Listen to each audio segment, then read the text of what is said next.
Honestly, I find that I don't end up really wanting to do, well, I mean, besides weed and alcohol,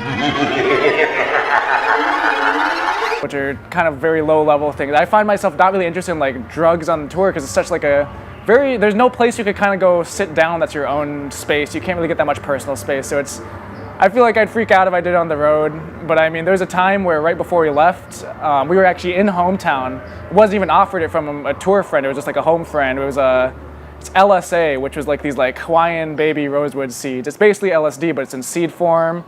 We took maybe like 8 or 10 of them, me and Eugene, our guitarist, and then the other guy.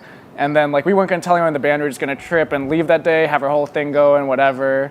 And then I didn't read that much into it. Normally I like to research. It's smart to research if you're gonna take anything, you know? So I didn't actually do it for that. And then turns out on the outside, you're supposed to scrape off some shit because it causes nausea.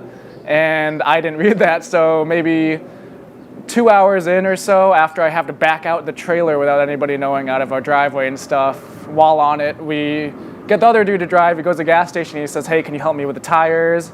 Try pumping them up, and then it's just not working. The tire just isn't pumping, and if I was sober, no biggie, but I was in a current state of mind I was, and I was just like, I was freaking out.